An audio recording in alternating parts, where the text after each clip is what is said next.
Halo teman-teman semua, pada kesempatan kali ini izinkan saya untuk memberikan penjelasan sedikit mengenai asesmen kepribadian pada klien anak dan remaja.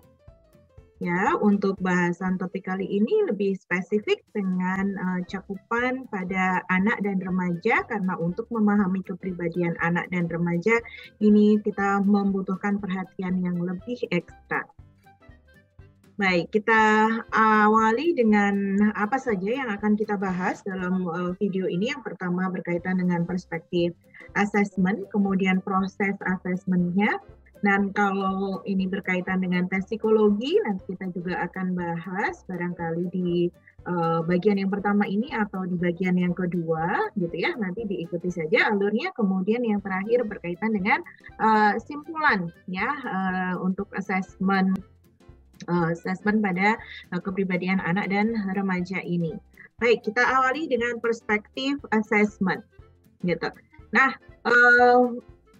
kita butuh memahami adanya theoretical perspective gitu ya untuk memahami dan memotret kondisi anak-anak ini gitu untuk memudahkan kita menyusun hipotesis begitu dan jenis data apa yang kita butuhkan untuk memahami kepribadian anak dan remaja ini. Pada saat melakukan assessment kita mencari data yang kemudian kita konfirmasikan gitu ya.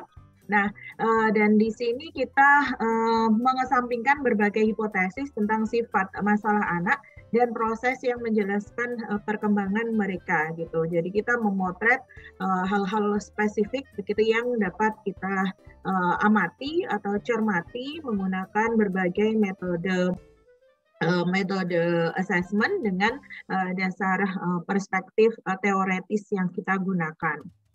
Nah, kemudian untuk selanjutnya ini adalah perspektif teoretis yang lazim kita gunakan untuk memahami kepribadian, ya, yaitu perspektif psikoanalisis, perspektif humanistik, ya, behavioral, kognitif, dan juga sistemik gitu.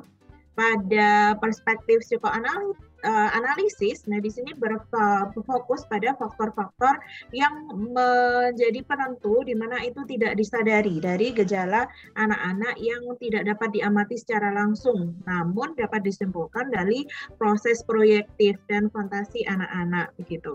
Nah, jika kita menggunakan pendekatan ini, maka butuh tools gitu dan kecakapan dan juga teknik-teknik untuk mengungkap menggunakan proyeksi gitu ya atas fantasi dari anak-anak ini tadi yang dapat kita cermati. Kemudian humanistik di sini.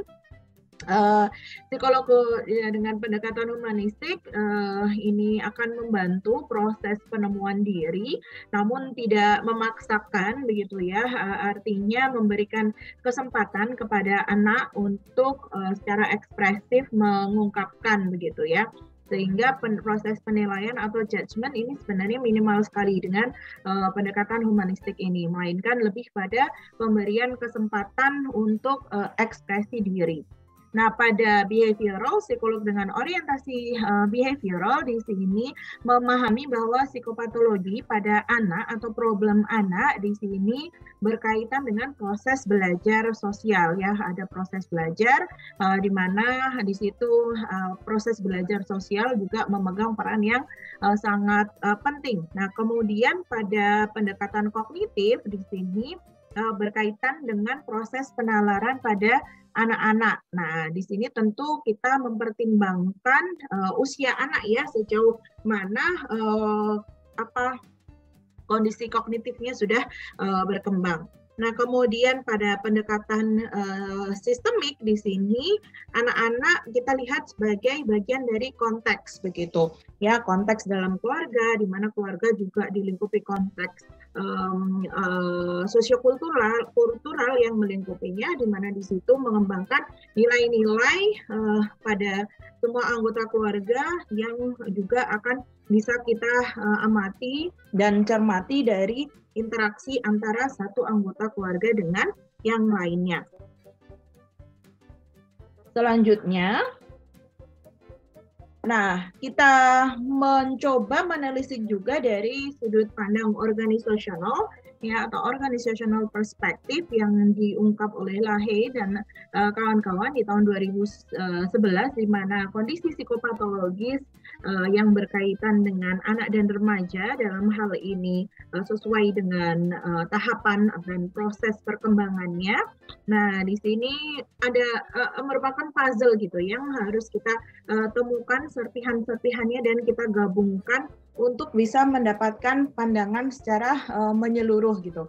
Dengan melakukan assessment yang lengkap, tidak hanya pada anaknya saja atau kliennya saja, anak remaja gitu, tetapi juga mengintegrasikan informasi dari jumlah domain yang lain, termasuk secara perilaku, kognitif, emosional, ya, kemudian dinamika psikologi seperti apa, interpersonal, dan juga anak ini sebagai bagian dari sistem, sehingga secara menyeluruh.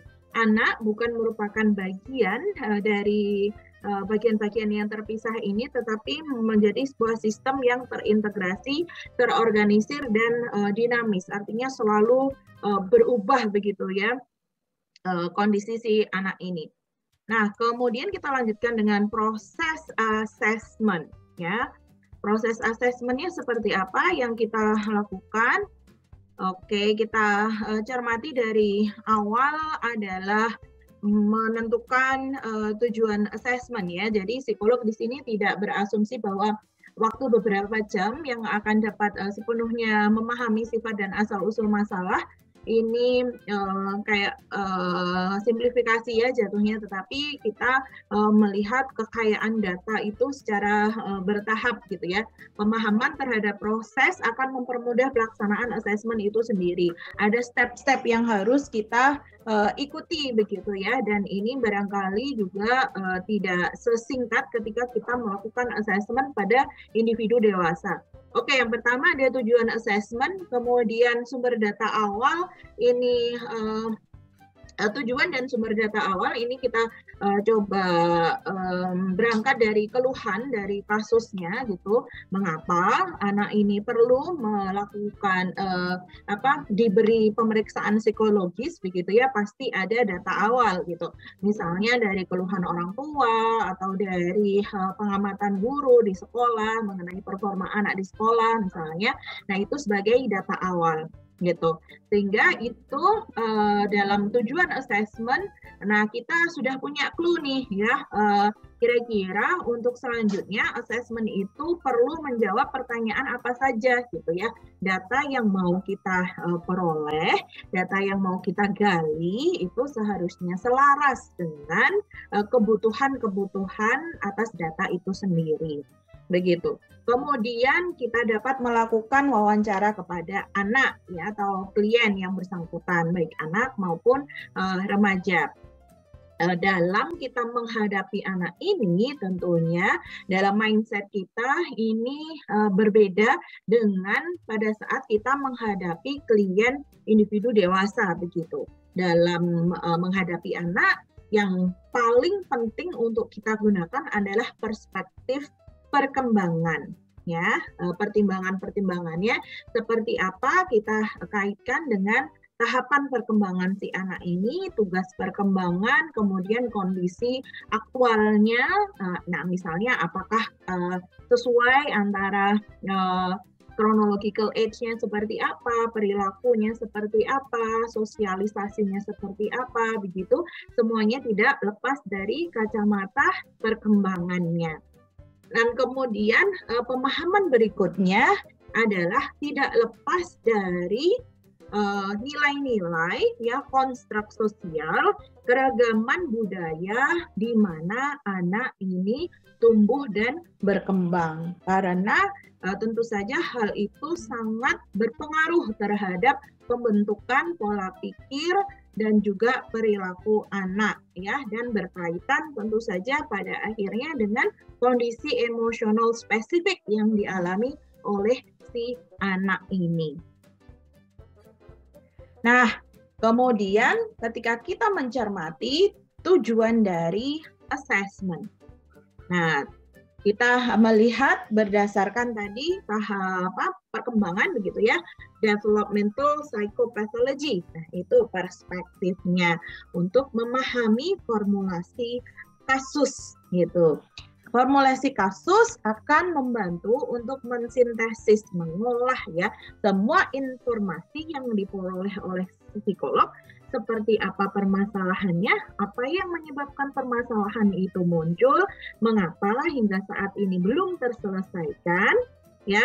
Kemudian memasukkannya dalam bentuk-bentuk data-data, analisis data yang berguna bagi mereka yang meminta assessment, ya ini user. Misalnya kalau tadi keluhan berawal dari sekolah, maka kita akan menggunakan hasil dari proses assessment itu untuk kembali memberikan informasi, ya jawaban atas keluhan atau pertanyaan yang diajukan oleh pihak user, dari sekolah, dari orang tua, maupun dari pihak lain yang relevan dengan si anak ini. Formulasi kasus biasanya akan melibatkan proses dengan 3 tahap. Kita mengidentifikasi permasalahan, kemudian kita memberikan penjelasan atau jawaban dari masalah-masalah tersebut, yang kemudian akan dilanjutkan tahap ketiga adalah persiapan untuk intervensi yang akan diberikan kepada klien. Oke. Nah, sumber data awal, kita peroleh dari mana nih sumber-sumber data awalnya? Baik, yang pertama adalah dari orang tua, begitu ya. Ini bagaimana gitu memberikan penjelasan mengenai kondisi aktual anak. Kemudian referral atau pihak yang mengajukan rujukan gitu ya terkait dengan kondisi anak ini. Bisa juga termasuk di situ adalah orang tua yang tadi sudah saya sebutkan, bisa juga guru, bisa juga dari pediatrician atau dokter anak yang sedang menangani kasus anak ini bila ada permasalahan fisik juga atau gangguan fisik juga gitu ya. Dan siapapun yang dapat memberikan informasi. Nah, ini berkaitan dengan problema yang dialami oleh anak ini tadi ya, bisa dari guru, orang tua, kemudian dokter, terus kemudian pengasuh, misalnya juga pengasuh atau wali jika anak ini tidak tinggal dengan orang tua ya, misalnya anak yang tinggal di panti asuhan begitu, maka pengasuhnya bisa yang menjadi referral. Kemudian kita juga bisa mendapatkan data dari observasi informal begitu ketika terjun ke kancah atau kehidupan ya, kehidupan sehari-hari antara anak ini dengan orang tua atau dengan lingkungan di mana dia tumbuh begitu ya. Bisa juga kita masuk ke sekolah gitu ya, konteks sekolah, atau kalau dia tinggal di asrama berarti atau di panti bisa juga kita hadir di sana gitu. Penampilan dan interaksi di kehidupan nyata ini akan memberikan petunjuk mengenai karakteristik ya, karakteristik sistem keluarga atau di mana klien itu tinggal begitu, dan bagaimana hubungan antara orang-orang yang menjadi anggota dari sistem tersebut. Kemudian penting juga kita mendapatkan data dari genogram atau pohon keluarga. Di situ menjadi representasi dari hubungan antara orang-orang yang ada di dalam keluarga, yang ya setidaknya kita bisa mendapatkan gambaran dari 3 generasi gitu.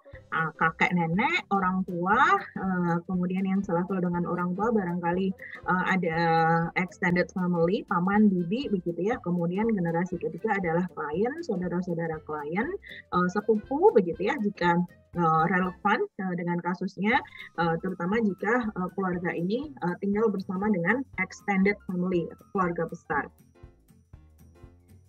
Oke, nah kemudian wawancara pada anak. Nah, setelah kita udah punya data awal nih, itu bisa menjadi gambaran buat kita untuk masuk ke dalam dunia si anak ini. Tujuan dari wawancara pada anak adalah melihat sudut pandang anak gitu ya. Kalau tadi di slide sebelumnya itu banyak data kita dapatkan dari di luar anak gitu ya, selain dari point of view anak ini, dari orang tua, dari guru, dari pengamatan, itu berarti sudut pandang kita sendiri melihat interaksi seperti apa, dan juga dari data genogram. Nah, kemudian kita akan lanjutkan pada anak itu sendiri untuk melihat point of view-nya seperti apa. Nah, kita selain memperoleh data juga memberikan kesempatan kepada anak ini untuk menunjukkan, mengekspresikan, mempresentasikan gitu ya perspektif mereka sendiri tentang masalah yang dihadapi. Nah, dengan begitu kita akan memiliki sudut pandang tadi yang berimbang gitu, tidak hanya dari satu sisi saja gitu, tetapi dari semua sisi begitu. Nah, dalam proses ini jika psikolog dapat membangun hubungan yang baik dengan klien anak dan klien remaja gitu, maka akan memperoleh akses untuk masuk ke dalam dunia anak ini tadi yang barangkali sebelumnya itu menjadi masalah karena tidak bisa diakses atau tidak diketahui oleh orang dewasa lainnya begitu. Jadi sangat penting sekali ya untuk membangun repo ini tadi untuk kita bisa mendapatkan informasi dari anak dan remaja. Nah, oke. Nah, ini tadi ada repo. Kemudian kita bisa menggunakan wawancara secara terstruktur gitu ya. Intinya repo itu sangat penting sekali untuk kita bisa masuk ya dan bisa mewawancarai gitu, entah menggunakan metode yang mana, baik itu structured, semi-structured maupun unstructured gitu. Ya, pemilihan structured, semi-structured, dan unstructured itu tentu saja kita mempertimbangkan kasusnya seperti apa, kondisi si anak seperti apa pada saat itu, dan yang paling memungkinkan untuk menjawab tujuan dari assessment kita tadi adalah metode yang mana begitu. Oke, kita lanjutkan dengan perspektif perkembangan tadi ya yang penting untuk kita ketahui ketika kita bekerja bersama dengan anak-anak. Ya, untuk mengetahui apakah anak-anak ini preschool years, kemudian childhood ya, middle childhood, preteen, adolescent gitu yang mana masing-masing dari tahapan perkembangan ini memiliki karakteristiknya sendiri. Dan pemahaman ini atau pemahaman pertimbangan mengenai tahap perkembangan yang sedang dilalui oleh klien itu akan membantu kita untuk menentukan metode yang mana yang pas untuk masuk ke dalam dunia klien anak dan remaja ini gitu.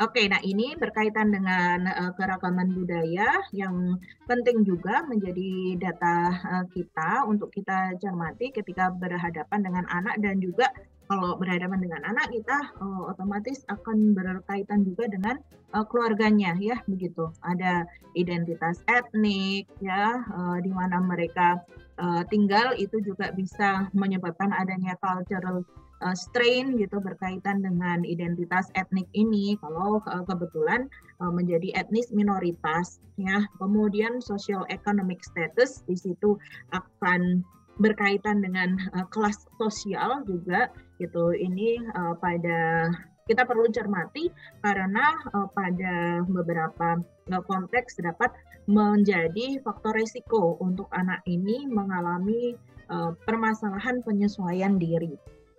Dan kemudian lebih besarnya lagi kita memahami transcultural framework. Di situ ada untuk melakukan assessment pada anak-anak dengan latar belakang budaya yang beragam. Itu kalau kita bekerja di konteks multicultural gitu ya, di mana di sini mengintegrasikan pengaruh dari budaya ini yang beragam dalam lingkup individu, keluarga, sekolah, pertemanan sebaya, dan juga komunitas.